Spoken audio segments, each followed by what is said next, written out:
We've certainly talked about it. Not. We have to have optionality. Again, the 110 Society, which we had a transition within our collective environment over the couple of years. It was Tiger Impact, which served a really critical role. This is 4 and 3 years ago. Really critical role as we first started navigating the NIL landscape. That transition to 110 Society. Obviously, IPTAY was is stitched into some of that communication and strategy. And so, again, what we know now is that NIL, while still certainly in effect, is intended to look very differently. That's what the settlement and the guidance from CSC, et cetera, suggests. And so we are leaning into heavily what the intention and the regulations around that are, specifically through Clemson Ventures. While, back to your point, Larry, being nimble and what that looks like for our environment, commercial environment, collective environment, or otherwise, certainly would be on the table. We're not going to be caught flat-footed if that's a direction we need to transition to. Talked about Clemson essentially adding another $26 million in anticipated expenses between rev share, scholarships. I know that comes from a lot of different buckets, but in simplest terms, that $26 million is going to be funded from what? Well, I'm really proud of how we've continued to adapt our business strategy. So I'll answer it in a couple ways, Chapel. One is the recognition that we certainly need to have as a department towards the changing landscape of higher education, right? And so President Clements, our board, and just the dynamic that is having to be managed from a campus, a faculty, the academy standpoint, research funding, right? There's a lot of moving parts there. And in the very simplest sense, our athletics department is an auxiliary unit of the university, albeit a very overt one and a very strategic and highly leveraged one. But I like to think small in that manner just to, again, recognize it's one of the things that I love most about my job in our industry is it's sports, but it's higher education, American higher education. So I love that. So my point is our respective, there's a lot of moving parts with the business of higher education. All that to be said, we've increased or raised revenues close to $40 million year over year from last year to this year, primarily driven by what our intended lift is from ACC distribution, success initiatives, the new viewership model that you all know about and we can talk about. That's a significant lift for us. Certainly some of these other revenue pieces that Darian's talked about with sponsorships, alcohol, sales and sponsorships is a significant part of that. As well, again, leaning into the Clemson Ventures strategy. Admittedly, our ticket price points and IPTAY memberships, and that's one that incredibly sensitive on. That's a consumer-facing component where, ticket prices were increased in a very thoughtful, analytical manner, as were IPTAY membership levels, not something we take lightly.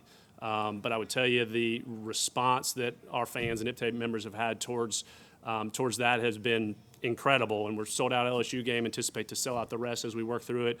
IPTAY membership levels have never been higher.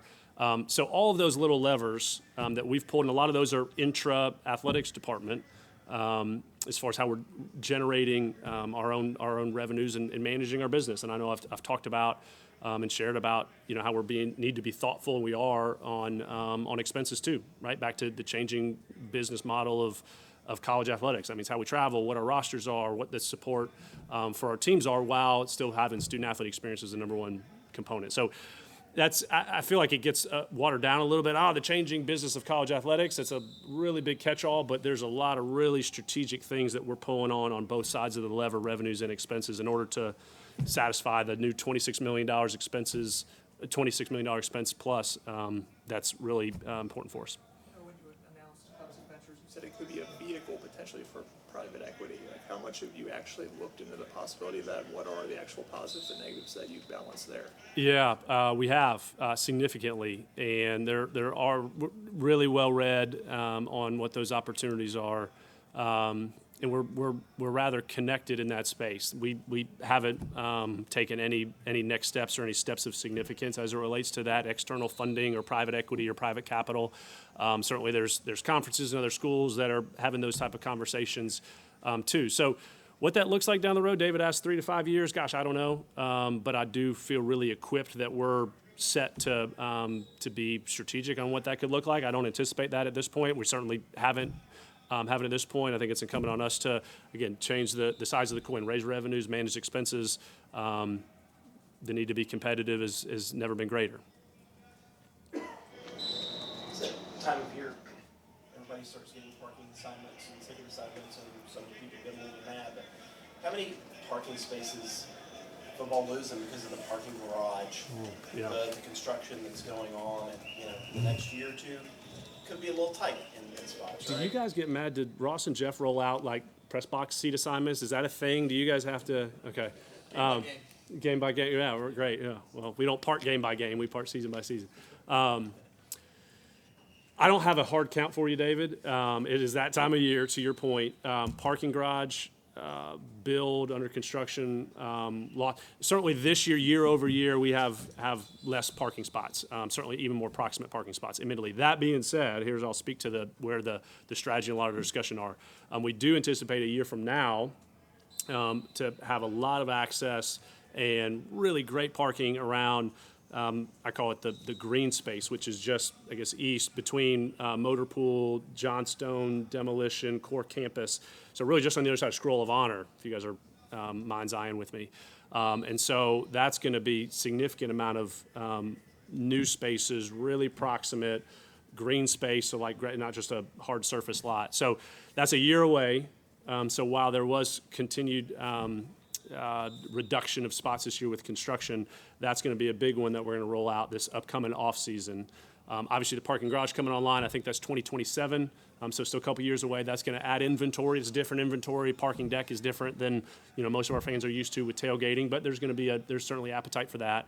But the development of campus proper, it's athletically or otherwise part of what we got to manage. Lastly, and I'm just going to use the facility question as an offshoot.